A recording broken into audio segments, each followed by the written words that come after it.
Hey there, Scott Wilkinson here, the home theater geek. On this episode of AVS Tech Talk, we will be talking about CEDIA, the Custom Electronics Design and Installation Association, which just had their big expo trade show in Dallas. And I've got with me three AV geeks who have been to Dallas and lived to tell the tale. First up is our own technical director, Chris Mata, who went to the show and put quite a few miles on his boots. How you doing there, Chris? Well, I'm doing better this week after after hobbling around the convention center that whole time. Oh My hips man. are killing me. Uh-huh. I know that story all too well.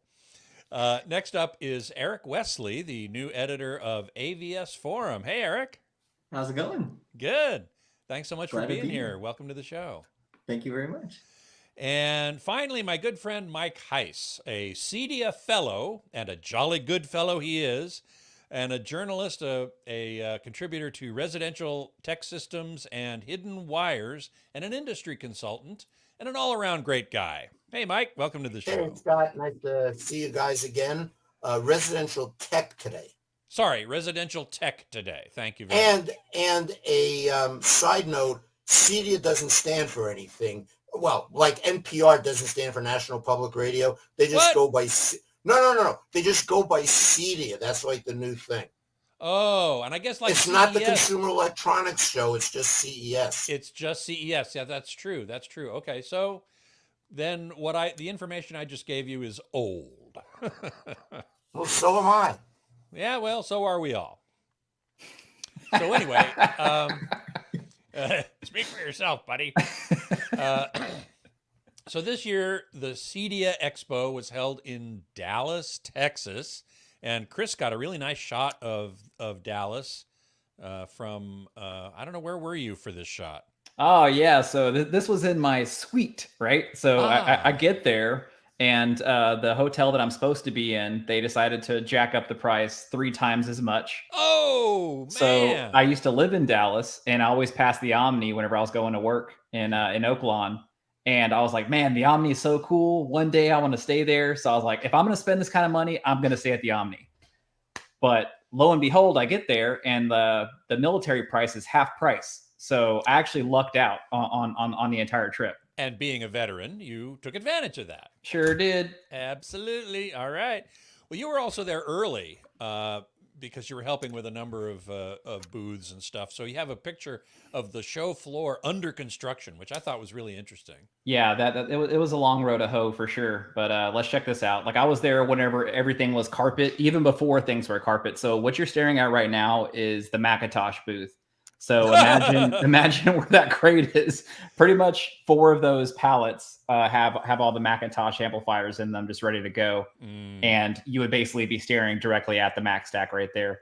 And then nothing else was in there. It was just boxes. It was nuts. These And guys it's, had yeah. a massive undertaking because even their crate wasn't even in Dallas. Like whenever we showed up, most people already had their stuff the weekend before, Yeah. because most people's move-ins was during the weekend. Right. So there was a problem with customs and the HTE or the Officina Acustica crate, the actual room itself, the Cove, wasn't anywhere in Dallas at all. So these guys were sitting there. I got there. It was a tense environment. Everyone was Oh, freaking out. man. So like they didn't get it until midnight that night. And then they started working at 6 o'clock the next morning. They got the thing up within 24 hours. Oh, It really speaks to wow. everyone's ingenuity, everyone's hard work and effort. Everyone put a lot of sweat equity into that room. Yeah. And it's the actual owners of the company that were getting down dirty, rolling up their sleeves and doing it. It was really cool to see. Wow. Like that was an experience for sure. Right. Okay, cool.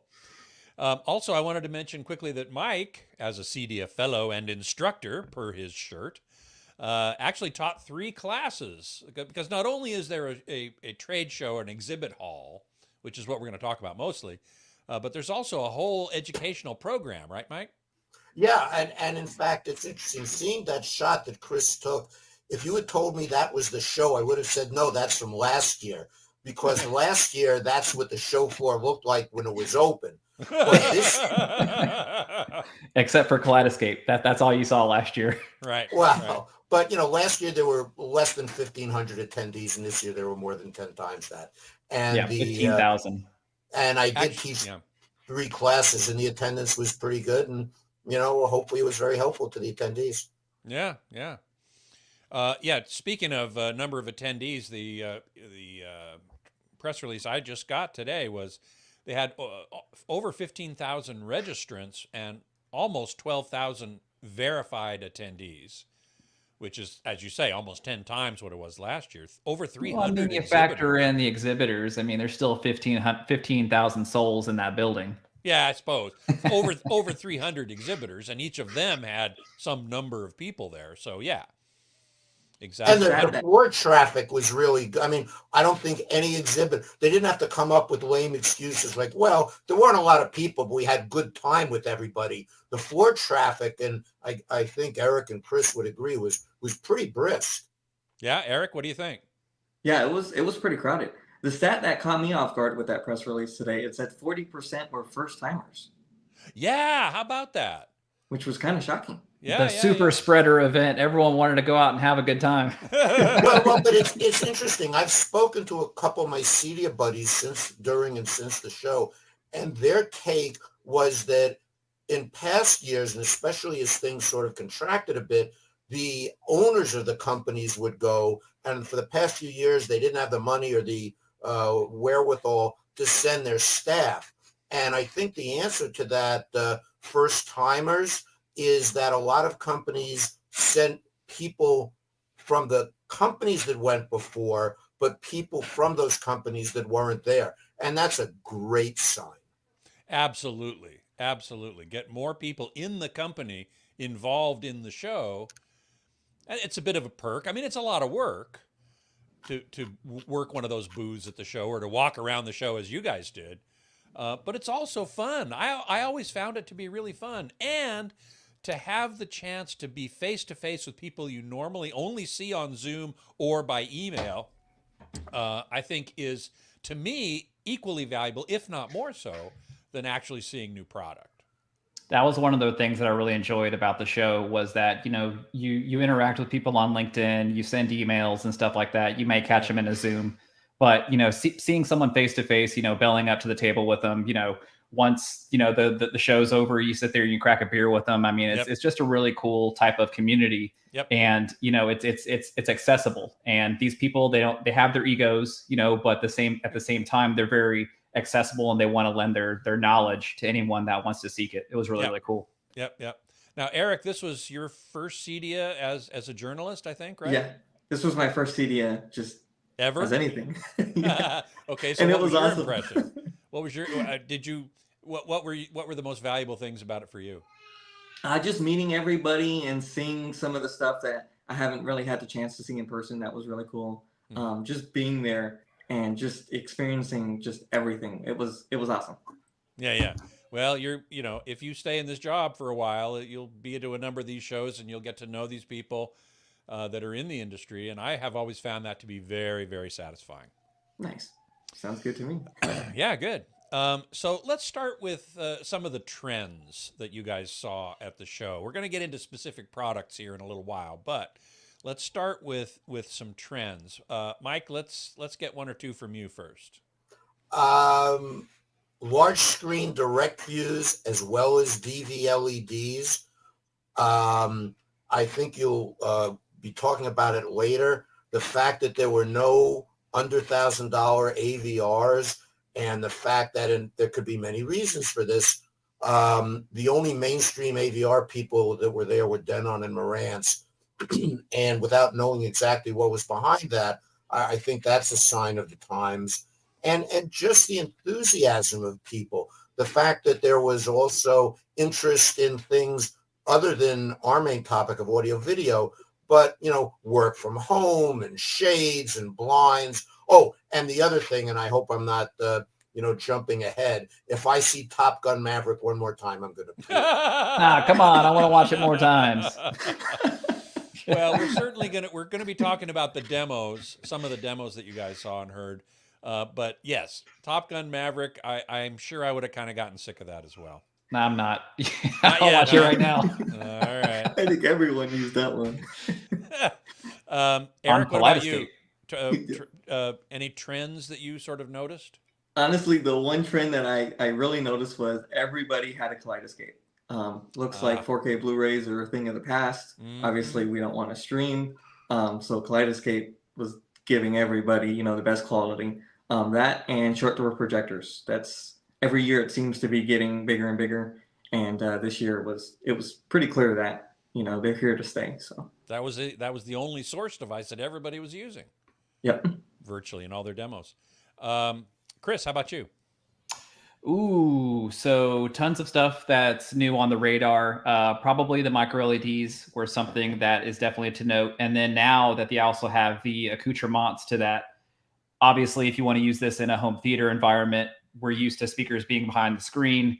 Companies like Wisdom, Ascendo, and a couple of other ones, they're actually doing, and Meyer Sound, they're actually doing a very convincing ceiling or a speaker bounce reflective type of thing that works very, very convincingly.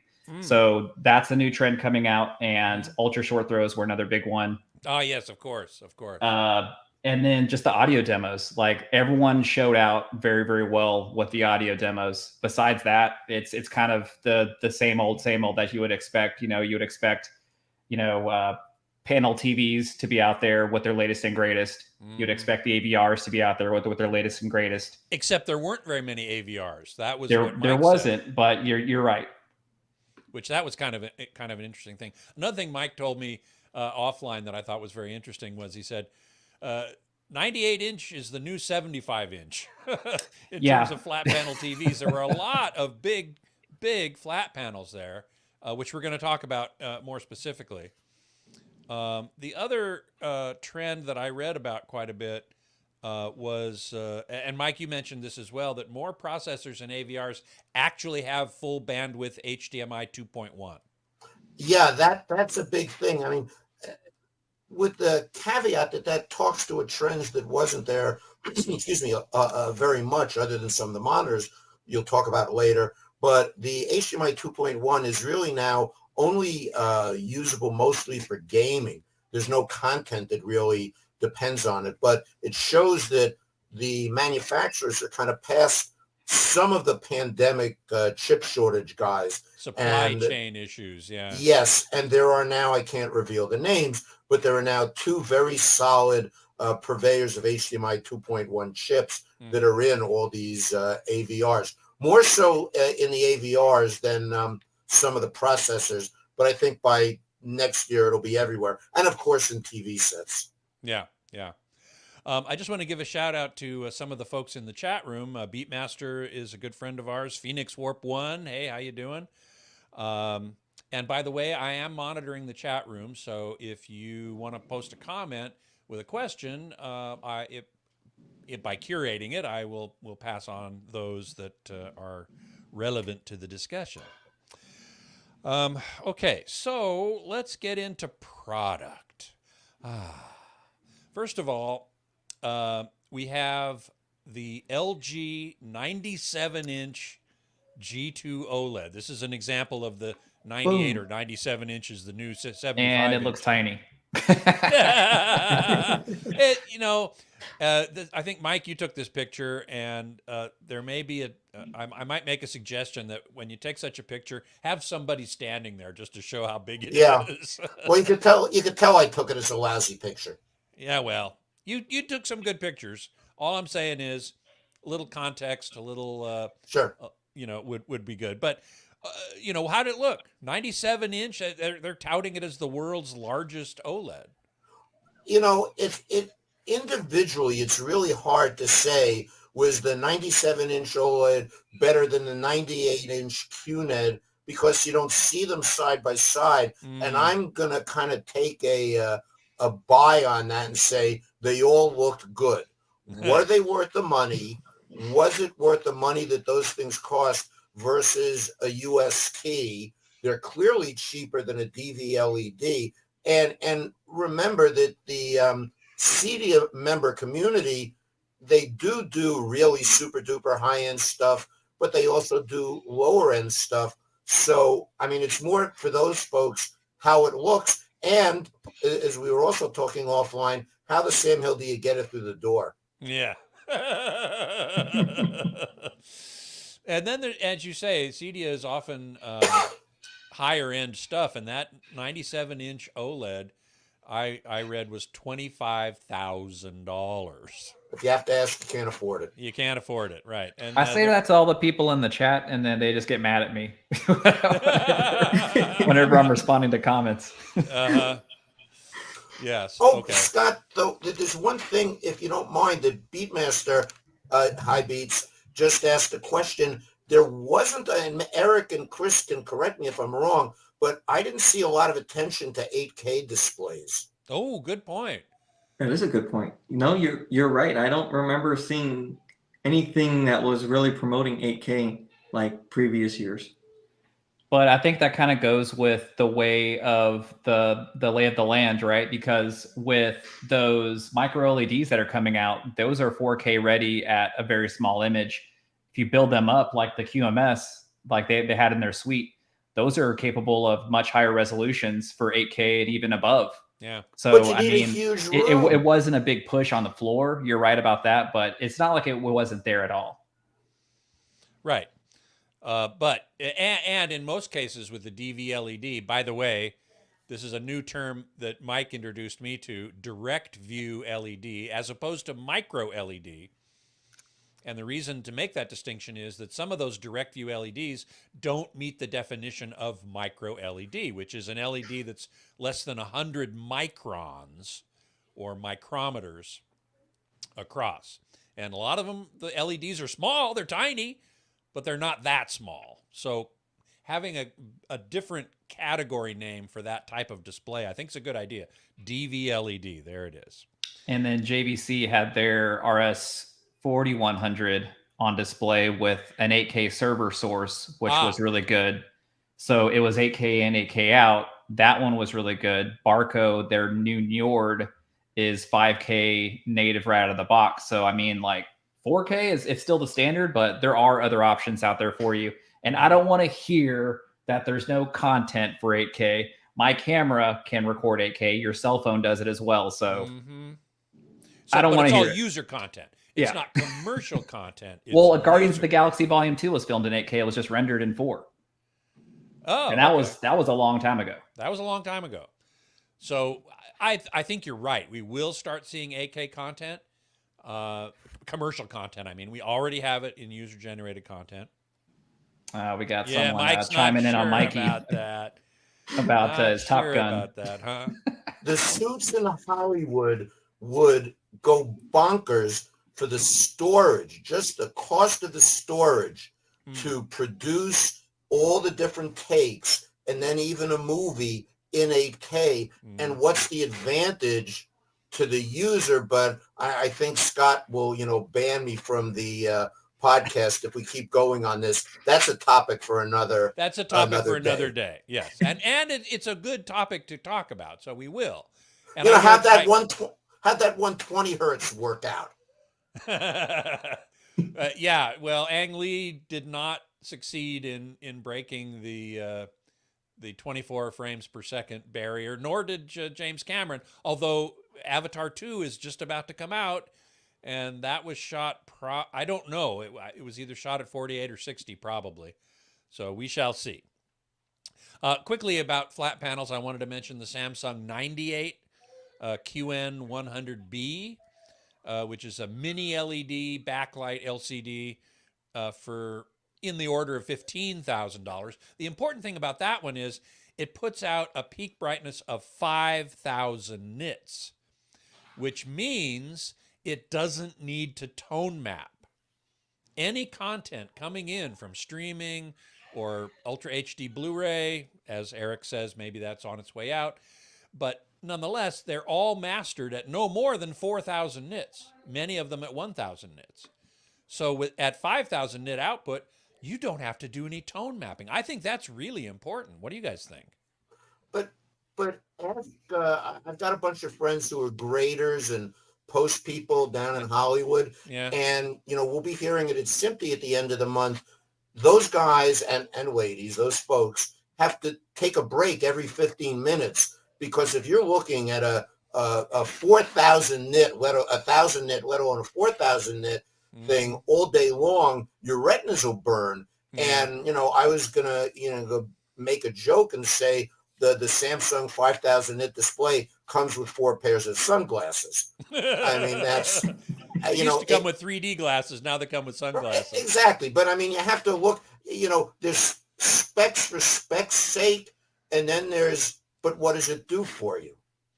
Well, and what I'm arguing is that it eliminates the need for tone mapping. And it auto masks. So whenever you have black bars, you don't see them like at all. Right. Right. And being on the showroom floor, it was really bright. Like you didn't. Man. It caught your eye. It caught your attention. Yeah. Beatmaster says, but then Mike would at least get a great tan. I got him. Okay, before we move on from flat panel displays, Mike, I want you to tell us about curved gaming monitors. All right, I'm going to take a lot of heat for this. We all laughed at curved monitors, and certainly we all laughed at curved TVs. I'm sorry, curved TVs. No, that's important. And curved TVs, consumer TVs are in the dustbin with 3D TVs. But one of the side effects of the pandemic is that work from home people, especially higher level folks that could afford them, were increasingly getting away from 2 monitor displays and getting 32 and larger inch curved displays, so you could zoom in on the main terminal and still have 2 or 3 screens on the side, so you don't need 3 Bloomberg terminals. But gamers are really driving curved screens, and also bigger screens, and it's for the immersion. I mean, it's not to watch movies on, to be sure. And there were at least 2 products that were evidence of that on display at CEDIA. Right. And you have a picture of one of them, the LG LX3. We have 2 pictures of it, actually, because this one is flexible, and you can set it to be curved or straight. This one does yoga. I mean, with the caveat that LG Display, a separate division of the bigger LG conglomerate, is a major supplier and innovator in the screen panel world. Yeah. So that's also sort of a statement piece. But that shot that you had up, Scott, the LG had a private party where John Legend was flown in to do albeit only 20-minute 5-song set, but that was pretty cool. That's cool. In one of the showrooms in this store called Star Power in suburban Dallas, there were people lined up to play with that set, so it got a lot of interest. More so than John Legend. I'm not sure if that's true, but maybe, who knows. Samsung also had a curved screen, not bendable, but still, it was a curved screen, 55-inch. So that's like in almost TV territory, but it's meant as a monitor, right?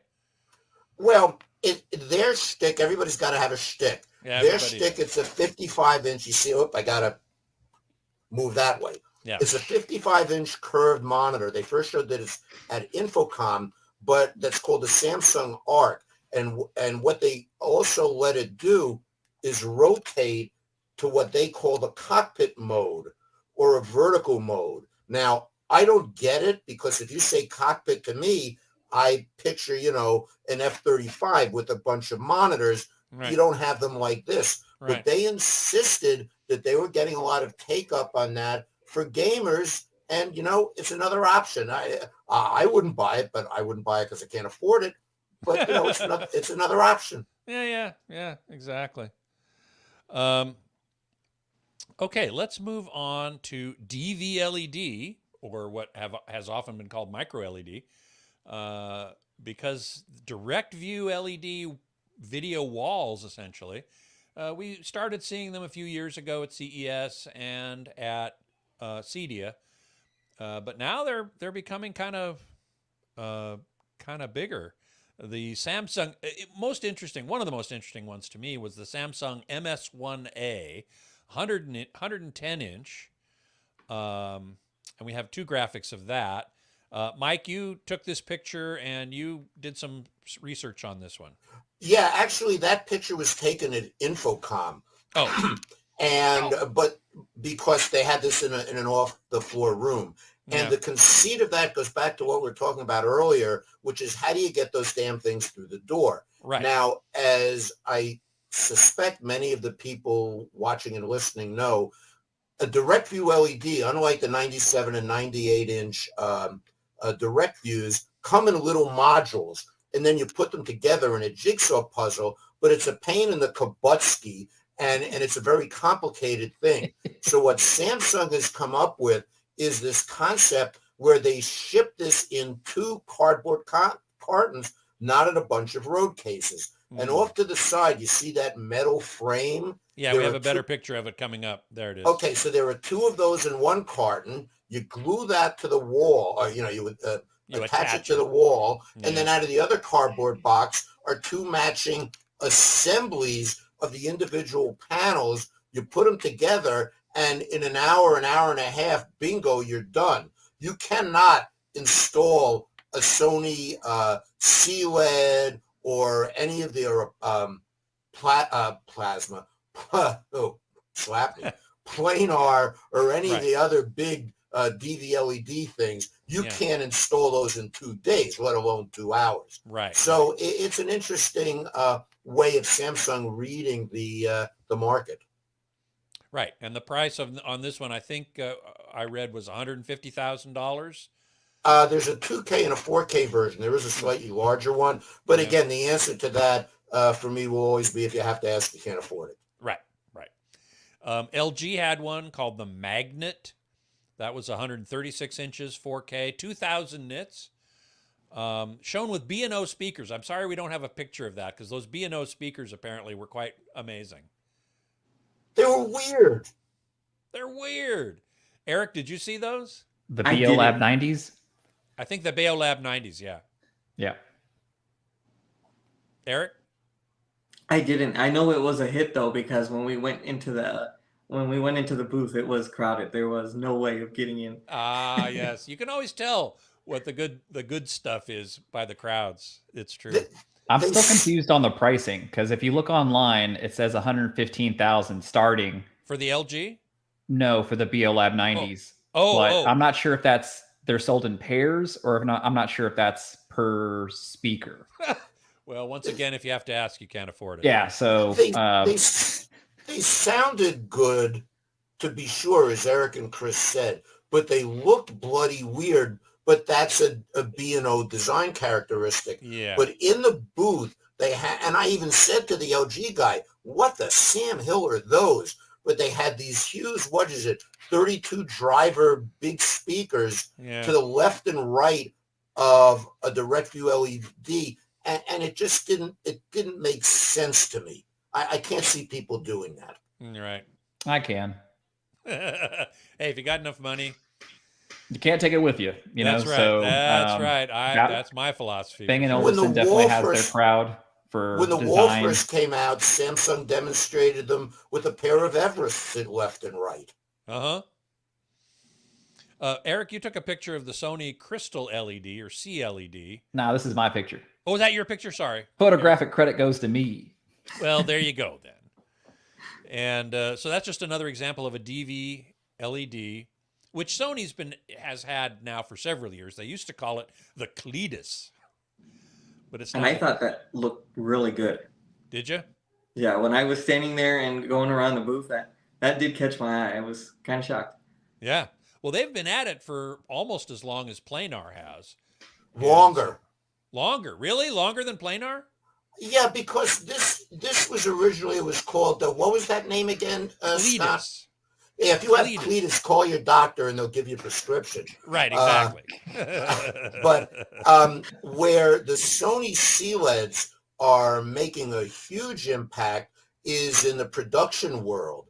And instead of green screens, the studios are using these for filming. And in fact, it's simply at the end of the month, there's a little school road trip to a stage where they're going to have them. Oh, But I would like to go to that. Sony, I don't think is really, they had it at CEDIA, but I don't think they're pushing that as much as they are in the commercial. They had that the CES residential 2019, right? Whenever they did the Ghostbuster thing, like Yeah. they were Oh, showing off the capabilities of it. Yeah, but that's a corporate thing. And I think that you're going to find the leaders in that are going to be Samsung for sure, because they really opened the door to that. And Planar and DPI and now LG and Quantum Media. That's where that's going to go. Right. And Quantum Media had one of the most impressive demos. We're going to talk about demos towards the end, but we do have a picture of the Quantum Media systems that I believe, Mike, you took.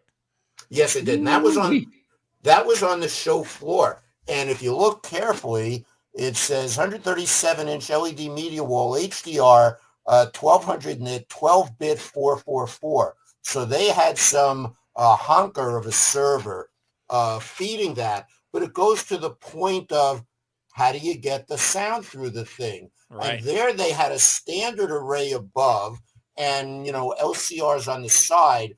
In their demo room, they had these horizontal arrays, which sounded much, much better. But I even talked to the Samsung people, and I said, hey, now that you guys own JBL, what are you going to do? And they said, we're still working on it. Right. Exactly. I think you and I were at Harman, and that was the answer to the question. How do you get sound through a solid panel of micro LEDs or DV LEDs? The answer is it's complicated. Bouncy bouncies. Bouncy bouncies, right? Exactly. So, and again, there were other DV LEDs there. Planar was there. CEDIA. Did you guys see CEDIA? I wonder what kind of seeds they're taking. Yeah. This is a very strange thing of a direct view LED that unfolds. It's almost like an accordion door, I think. Or like a Japanese screen. Japanese screen. Eric, did you see that? I didn't. I don't even know where that was. Oh, okay. Yeah, It was all the way up in the back. It was in the back by the WLA booth, and also the concession stand, as it would be. But it basically, they had this guy. He had to sit there and press the switch. This thing would come out of this massive crate, and it would just rise up, and then everything would just unfold. And then what you would have is obviously you'd be able to see the lines, and then lickety split, it just cinches together. You don't see any lines, you don't see anything at all. Right. And then you can basically just use this thing, I guess, at a backyard barbecue or something. Right. Watch the game so that you can have like pristine video while you're sitting there enjoying your backyard and whatnot. But that was a pretty cool statement. That was probably top 4 videographed or pictured at the show. Really? Wow. Okay. I know what top 2 is. Okay, we're gonna get there. Moving on, the other big product category at CEDIA is always projectors, and in this case, as somebody mentioned earlier, UST ultra short throw projectors are really big this year and have been for a few years. Epson had a new one. I think we have a graphic of that. And this, of course, is a projector that sits very near the wall and projects upward at a screen that's a specially designed screen that takes that light coming up at a steep angle and reflects it back out at a horizontal angle so that you see the image. What'd you guys think of the LS800? Eric, let's start with you. I thought it was really nice. Like normally with short throw projectors, they're not very bright. With this one, with the lights on and having the room fully lit, it was pretty bright. Colors looked great on it. It was really clear. I really liked it. Mm-hmm. $3,500, which isn't too bad. We've been talking about all this really super expensive stuff, but $3,500, that's reasonable. You add $1,000 for a 100-inch screen to include, or $2,000 for a 120-inch screen. So yeah, I thought that was a really good that looked like a really good addition to things. Chris, you were hanging around the Hisense booth some. They had a new one, right? Yeah, so I'm just going to talk about this one real quick. I freaking sure. love this one. The like the Epson. reason why I'm such a fan right now is because they actually listened to everyone's complaints with the last one, right? So whenever the last one came out, it was groundbreaking, right? So everyone was doing ultra short throws at CEDIA 2019. Yeah. And it was still something that was very, very new. But the problem is it had the goofy looking periscope, right? So people had a problem with the way it looked, aesthetically in your living room to have this periscope type of approach. So they basically listened to everyone. They also listened to the fact that you had to scoot this thing so far into the room that it encroaches into your living space. So basically everything was fixed. They have a lot bigger of an image. It's a lot brighter. It does a lot more capabilities. You can actually have it to where it looks better, and then you don't have to have it as far away from the screen as possible, or the wall as possible, because you'd have to have it pretty low and pretty far into the room. And then now it's capable of 150-inch image in focus. And I've actually seen it in focus whenever we did that at Brian's at projectorscreen.com a couple weeks ago.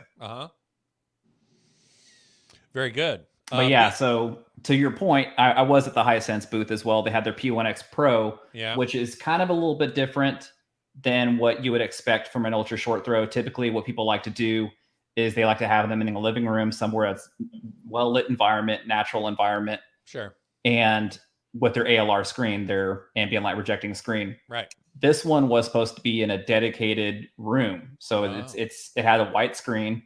It didn't necessarily have the lenticular type of approach with it. So they were trying to do it to where it showed a dedicated theater space with ultra short throw. That's very interesting, because usually ultra short throw is sort of advertised as a replacement for a TV, which would be in a living room or a family room with the lights on often. And here they're trying to say, no, it can also be used in a dedicated dark home theater. Exactly. So that was the cool thing with that. And, obviously I was very, very involved in the designing and planning of that room. And with the partners that came in there, we had a tremendous audio. We had tremendous video. The audio processing was amazing. We even had a cabling sponsor with AudioQuest. The whole thing just came out perfectly. So, and even then, a lot of the problems with ultra short throws is that you don't have a place to put your center speaker or your sound bar. This is, in fact, Beatmaster asked in the chat room, saying hard to place a center speaker.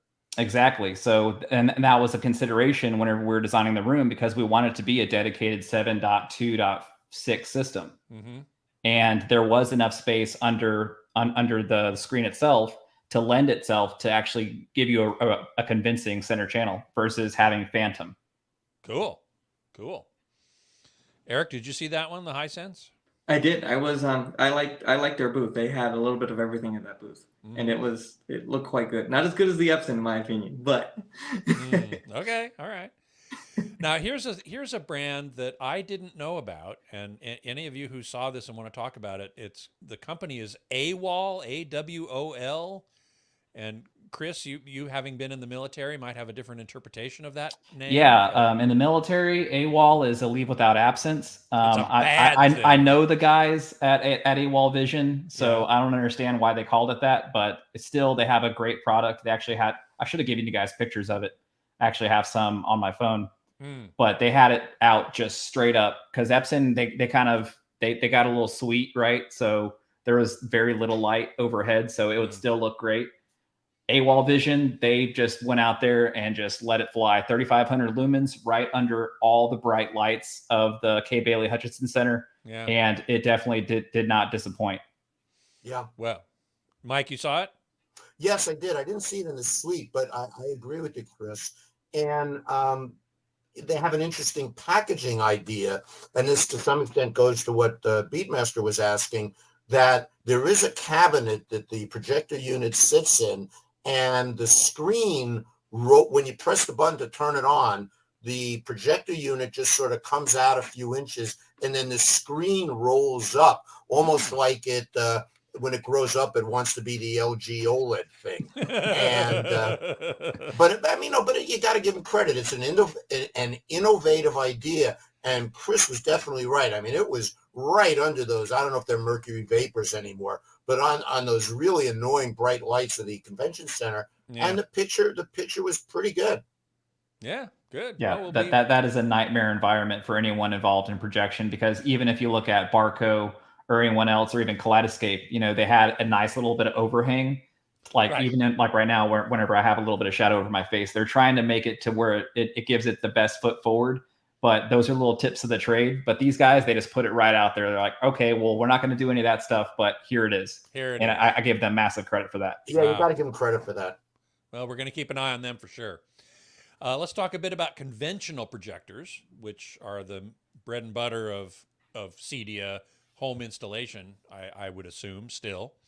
JVC had their DLA 25 LTD 25th anniversary projector, which, Eric, I think you took this picture, right? Yeah. Yeah, that was a beautiful projector with all hand-picked parts. I think their contrast ratio was 150,000 to 1. Mm-hmm. Native. It looked Yeah. nice. Native, yeah. I've always loved JVC native contrast. I don't like automatic irises myself. I think I can see them working, and I don't like it. But so that's why I would put a JVC in and just not use that, because they already have a good enough native contrast ratio. You don't like to see the aperture breathing? No.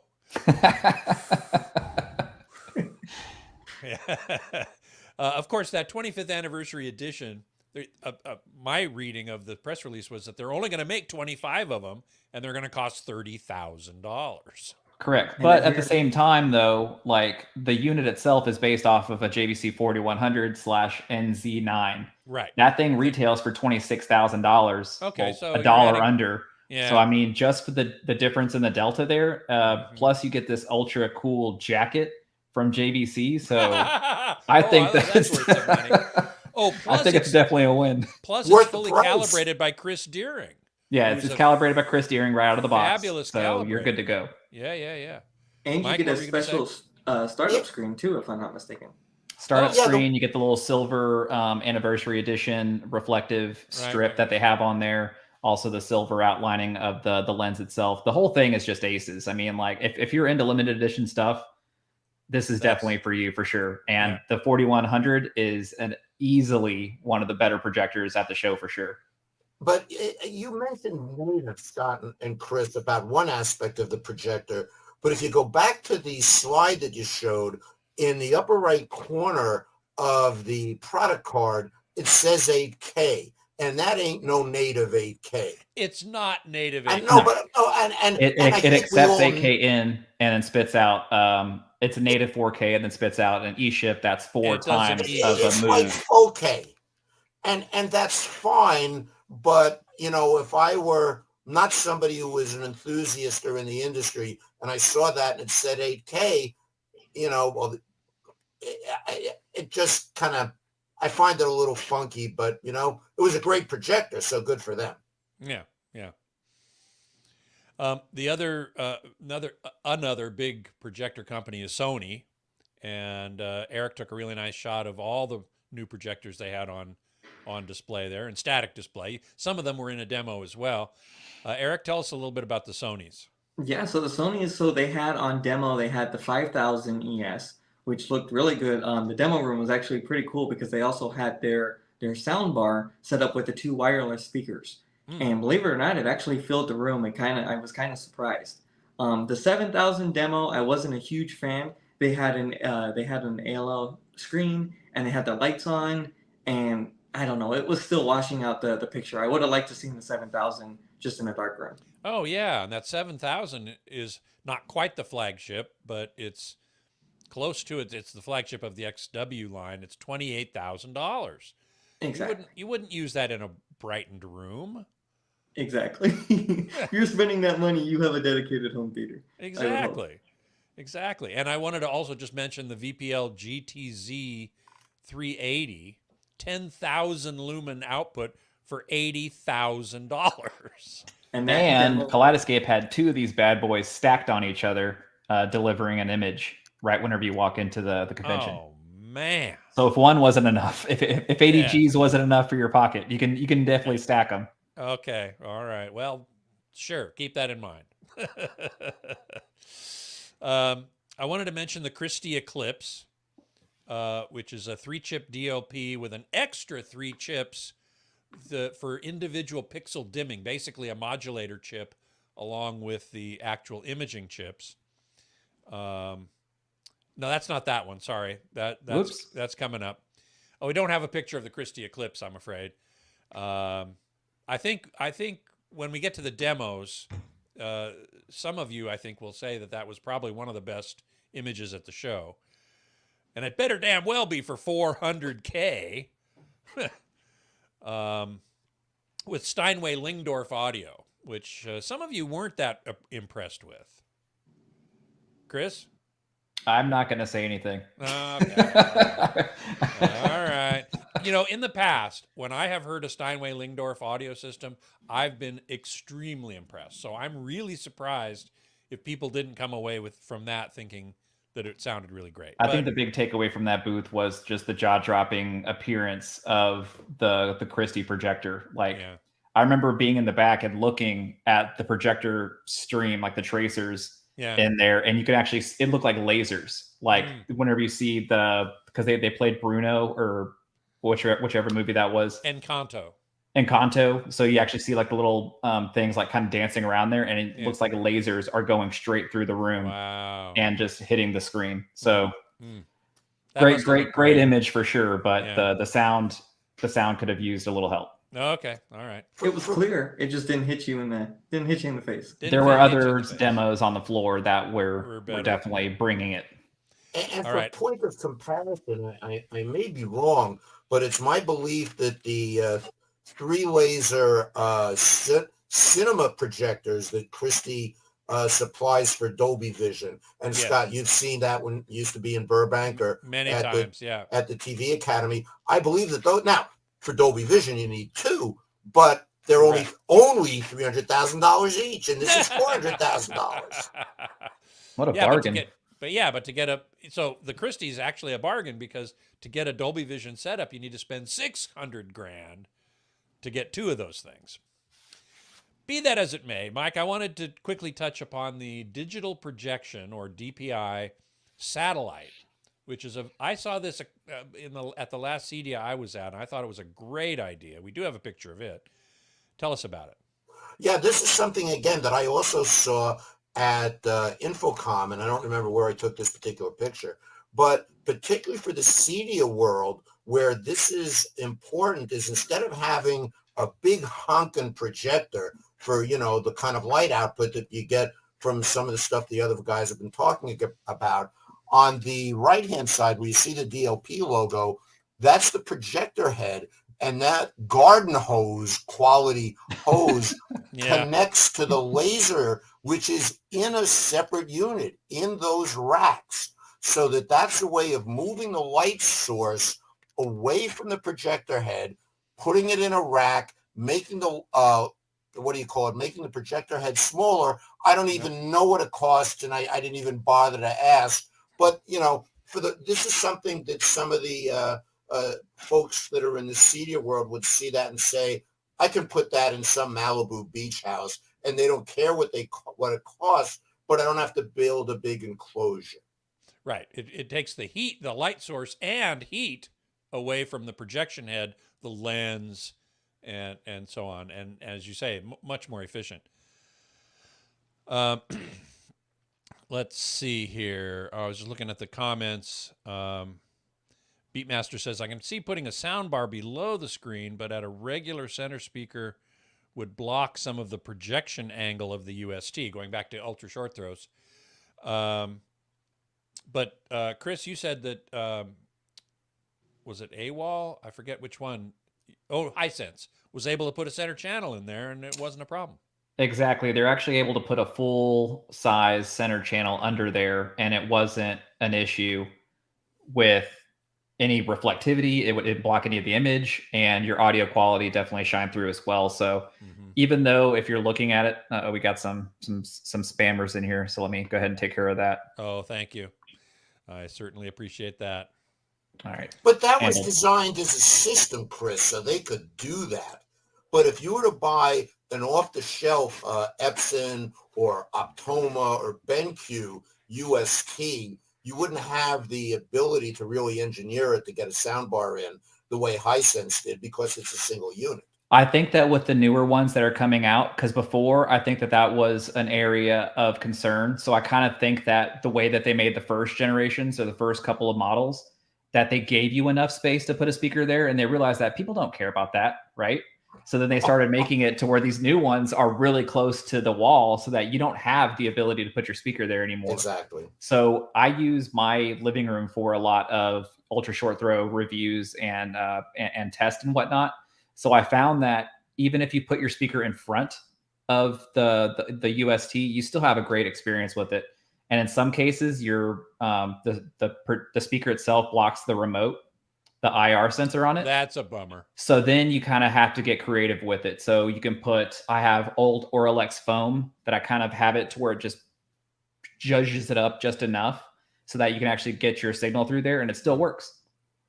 But at the most part, when you're using eARC and you have a cable box or something like that, it isn't necessarily an area of concern.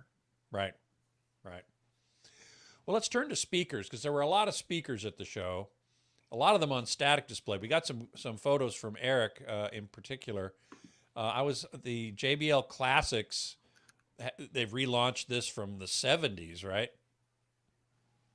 Yeah, from the 70s. Yeah, Black is the new orange. Yeah. Yeah, because they used to be orange. They used to be orange, and they do also sell the orange foam grills as well. I don't know if did JBL play much. I know they probably had their synthesis system, which is their very high-end system, in a demo. But did they play any of these, or were these just static display? It was just a static display. They were just kind of showing off, what they have. Right. When Mike and I visited Harman 2 weeks ago or so, they showed us these, and they played that one in the center, which is a kind of an all-in-one Bluetooth speaker. I thought it sounded pretty good. Yeah, it was pretty good. And they also showed the what they call the Stage 2 in-wall speakers, which I was very impressed with, because they're all like $150 to $250 each. And you could put together a whole Atmos system of in-walls for, a reasonable amount of money. And it did sound good. Yeah, they sounded really good. I was very, very impressed with that. Erik also sent me some photos. There was a Polk demo. Polk's celebrating its 50th anniversary, right? Yeah, they were celebrating their 50th, and they had that on display, just their whole line, just kind of showing it off. Yeah. B&W was there also with some in-walls and some floor standers and stand-mounted speakers as well. So, And remember, those are all Sound United. Correct. Sound United is the umbrella company, and B&W is part of that. Certainly, Polk is a part of that. Focal, I think, is a part of that too. I don't know about Focal is separate from that. Okay. Yeah. The Vestia speakers are the next slide. But also Classe and Denon and Marantz. And that company was just bought by a medical equipment company. And DefTech. So it's going to be really interesting. It's going to be and DefTech. It's going to be really interesting. Oh, DefTech, yeah. Yeah. These new Vestias are really, really cool. Yeah. Well, I love Focal headphones. I haven't spent a lot of time with Focal speakers. Erik, you have, I think, right? Yeah, I absolutely love the sound. It's a little bright. So if you don't like a bright speaker, they might not be for you. But I love the sound. They're detailed. They give you a good punch. I want, in terms of subwoofers, I have to show the Ascendo 50-inch. Here's our friend Chris in front of the ultimate subwoofer. Oh man, Chris, did you have this in your house? I do have it in my house. Currently? Yeah, it's in the garage. Oh man. That thing's been sitting in the garage since November, I think, last year. So are you ever And going then, to unbox it and use it? yes, but the thing is I never had the opportunity to make it happen. I was always waiting for the best, perfect storm to do this. And every single time I'd get some headway with it, there'd be a bump in the road. And then now the latest time before we were supposed to go to CEDIA, we're supposed to have this video set up with this guy that's local with a DeLorean. And he had it restored, and he didn't want to take it out because it didn't rain the entire summer. And then whenever he agreed to do it, it just rained nonstop for like 6 weeks. And then it went in the crate or to CEDIA. Then it just never ended up happening. So the first time I saw it was on the showroom floor, and actually have a video about that on my YouTube channel. Right. And we have to, we at the end of the show, we'll make sure everybody knows where your YouTube channel is. Jawbreaker says, looks like the speaker from the opening of Back to the Future. Precisely. And that thing's taller than you are. It is. It's 6 foot tall. I'm only 5'6". It's a 50-inch subwoofer. What is its specified low end? Is it like 1 hertz? Yeah, it goes down to 1 cycle. 1 cycle. You can see the cone moving in and out. It's 3 inches linear excursion. Oh man! So whenever that thing gets going at 10,000 watts, it just pancakes, and I can't wait to see this thing in action. So it showed up on Monday last week. So it's ready to go. So whenever I get some piano movers, they'll get it in the living room and we'll turn it on. How does it even fit through the door? It's only 6 foot by 6 foot by 2 foot. So I mean, it'll fit through the door. But all right. you What type gotta of get creative with surround it. did it have? That's around. It's a carbon cone. The surround itself is to be determined. All right, because criminellis, I don't want to have to think about what it would cost to recone that. Yeah, and I'll probably have to recone it because everyone at the freaking show was poking it, touching it. They thought it was fake. Like no one thought it was real, but it didn't stop everyone from taking their pictures with it. Oh man. Okay, moving on to AV receivers and electronics. There was not much there. We had the Marantz Cinema series of AVRs was there. I think Erik took a nice picture of that. I don't understand the model designation. It's very confusing. It's different this year. The lower you go, the higher end it is. Yeah. That is weird.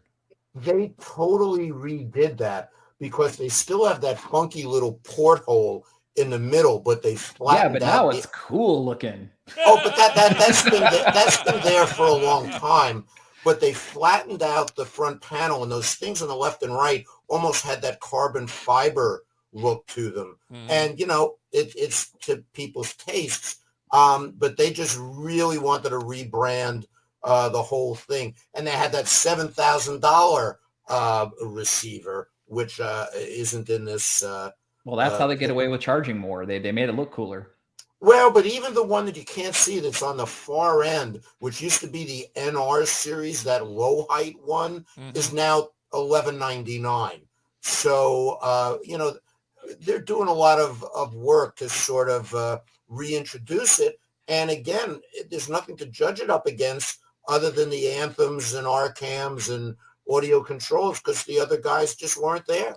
Yeah, there was no Onkyo Integra, no Yamaha, no Pioneer Elite. None of those were there. And Sony didn't have any AVRs either. No. Really amazing. However, in the electronics category, we do want to make mention of the Stacko Max. The Mac Rack. The Mac Rack. The Mac Stacker. The Rack Stacker Max. That's right. 14,000 watts of soul-crushing power.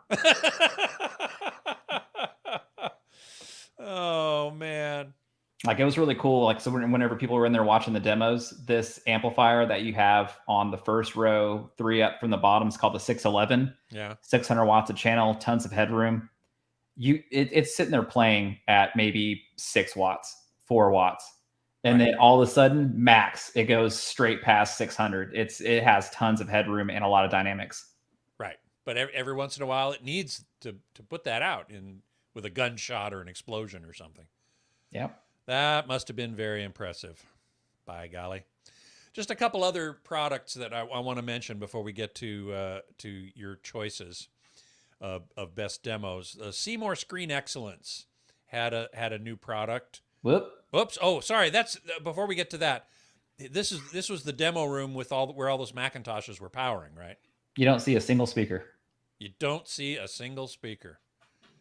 What was the display in there?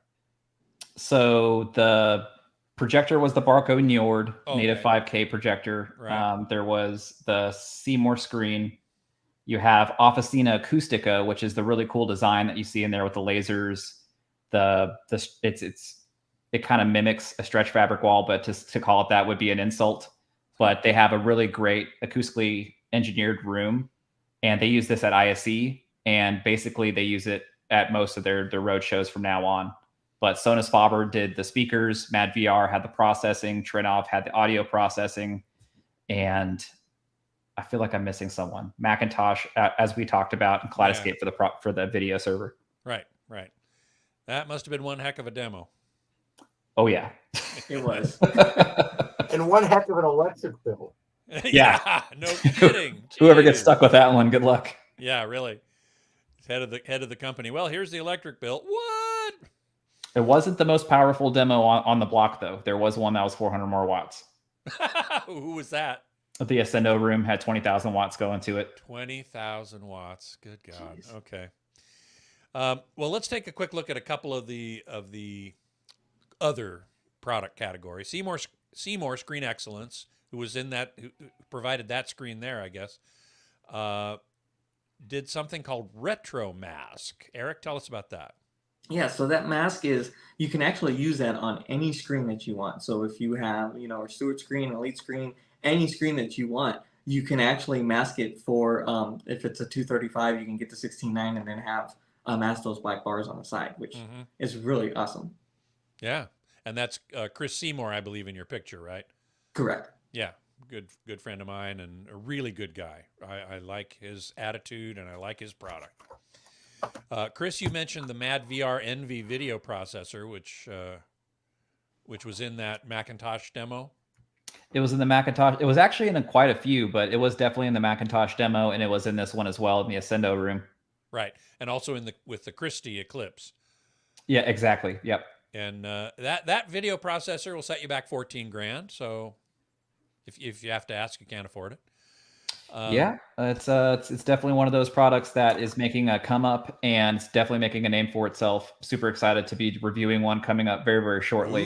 In my personal theater, exciting. that is a long time overdue, but you guys will see that along with the 50 coming up shortly. Excellent. There was a new media server, the Modulus M2,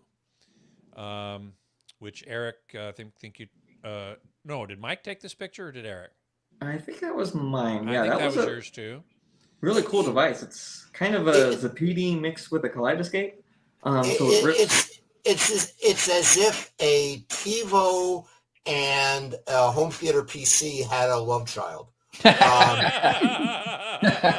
I know Steve Schmidt, the fellow that's behind that, and this is actually, as you said, Scott, this is their second version, and it's a little on the pricey side, but it's somewhat unique in that it also has cable cards. So this literally does function as everything. I think it's about $8 grand, if I recall. And then those boxes on the top, like you would if you had the TiVo minis, you put those in the room and you can serve out content from there. Right. Not quite the same as a Kaleidoscape, but in fact, that's it. It's if a Kaleidoscape and a TiVo had a love child, that's a Modulus. Right. And I noticed it has a disk drive in it, so you can actually rip Blu-rays and Ultra HD Blu-rays. Yep. And record live TV on a DVR. No, it's a pretty impressive piece of IP in there. Yeah. Disney Plus, your Netflix, as it would be. So get your pirate patches out.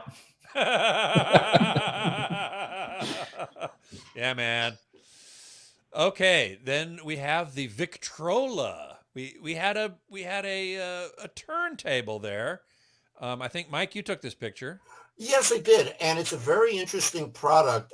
The fellow behind it is a guy named Scott Hagan, who used to be a big VP at Best Buy and then was at Sound United with Polk. And it's a very credible belt drive, carbon fiber tone arm, Ortofon R-Red cartridge, but it's Sonos compatible. Now, maybe it's me, but a turntable can only play one record at a time, but it will let you play out that turntable directly into the Sonos ecosystem. And, it's a clever idea. It's a clever idea, but not only can it only play one record at a time, it can only play one side of one record at a time.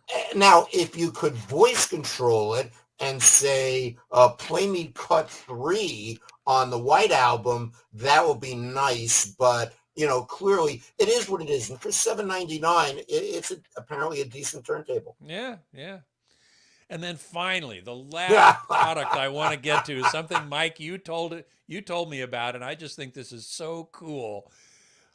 Speaker Snap. Tell us about this. Oh, good. You got the good picture. Yeah. Speaker Snap is, now I know you want to say who had the best demo. This is the CEDIA 2022 Mike Heiss, If I'm So Smart, Why Didn't I Think About It award. And banana plugs are great for putting things in the back of a product, but depending upon whether you use old sort of, industrial things where you need a little screwdriver, or how do you pick the wire in? Yep. So as you see in the picture, you lift the lever, which is up on the black one, and then you slip the wire in and you snap it down. Twisted. Yep, and you're good to go. Now there's $7.99 a pair, but I guess if you have to ask, you can't afford it. If you've got, if you've got a 16-channel, Atmos rig, that's money. That'll save you money when you're rolling the truck. Exactly. And that's why they were there. If you have a 16-channel Atmos rig, it doesn't matter that they're $7.99 a pair. Time is money. So, it's just, sometimes it's the small things that make a big difference. And that's just something that sort of hit me. Yeah, it's brilliant. I always lose those little screws, and then I got to get that tiny little Elf's screwdriver to do it, and then it flies off halfway across the room, and then I lose it, and I can't get it right in the first place, and then I end up just throwing the entire thing in the trash. Right. Jawbreaker asks, are these superior to Speak On? Is that like wax on, wax off? They're probably made with 100% vampire killing silver, so probably yes. Yeah. Yep, there it is. Beatmaster says I've seen banana plugs going for much more than that. So, yeah. Okay, so let us finish up with your picks for the best demo you saw at the show. And I will have to preface this by saying, saw and heard, preface this by saying, not everybody could go to every demo. I don't think that's humanly possible. There were so many. But among those that you saw, what were your favorites? And Mike, I'm going to start with you because you said you didn't go to very many. No, but my favorite for a variety of reasons was the Quantum Media and Wisdom Audio. The video was terrific. The sound was good. And it proved the point that you can have a solid direct view DV LED screen and have speakers below it and have it sound good. So it was my best demo, mostly for that reason. Okay, cool. Erik, how about you? I'm going to say probably the JVC demo. They had their new software in their NZ9, and really looking forward to that. It looked really good. They had a scene of passengers. They showed like 8K gaming footage. That was a great demo. I think followed closely by the Christie Eclipse. That's amazing that you found the JVC, which, is expensive. At the NZ9 is $26,000 or something. The Christie's $400,000, but you actually preferred the JVC. Yeah. That's good. Not by much. Okay, we'll say not by much. Not by much. But still, that's pretty cool. Okay, Chris, how about you? I would say best of show would definitely be the Mac room. But to break it out in between that, I think the best sound demo was going to be the Ascendo room. Mm-hmm. And then the best video demo would definitely be the Quantum Media Solutions. So kind of all over the place right there, but pick what you want from that. But still, best of show was definitely that Mac room. that everyone coming together, all those giants in the industry coming together for one common purpose. Those guys, mission accomplished. Well done. It definitely rocked. Cool. Well, I have to say, I am sorry I didn't go. It's the first CEDIA I've missed in 25 years or so. But I'm really glad you guys were there and came on the show today to talk about what you saw and heard. It sounds like it was a great show. And next year, I think it's in Denver, right? It's in Denver for the next 3 years, which I think if you took a poll, that's everybody's favorite location just because it's so walkable. No, what would you prefer, Chris? Dallas. It's so closer for me. Because you live in Houston. That's yeah, you'd prefer that, of course. Yeah. And Erik, you live in Las Vegas, so CES is going to be no problem for you. I was going to say it's going to be a 10-minute drive. It's going to be nice. Oh man, it's like a 5-hour drive for me, but and more now that I live in Central California. Anyway, well, thank you so much for all of you for being here. Chris, tell us where we can see your stuff on YouTube. Oh, sure. So it's going to be youtube.com/thathometheaterdude. That home theater dude. So you guys can check me out there. I'm also managing the channel over at The Grid Hi-Fi. So if you guys want to see your favorite Macintosh products or, your favorite hi-fi gear, we're doing a lot of stuff over there with hands-on stuff. So that's really, really cool. Cool. And Erik, you're at avsforum.com, obviously. avsforum.com. Look for reviews, announcements, and we even started the Deal of the Week thread, which will have all these awesome deals every week. So. Oh, fantastic. So good. We will keep looking there. And Mikey, where are you? ResTechToday.com, both print and online, and hiddenwires.co.uk, which is a European-based publication, but they are expanding into the U.S., so I write for both of those, and I appear in crazy places like this. Well, you will all certainly be invited back because it's been a great, wonderful, lively discussion, and I'm sure there'll be plenty more opportunity to dig into things with all of you. Thanks so much for being here. Thank you. Thanks for having us. Okay, so that's it for now. Hope you will join us next time. Until then, geek out.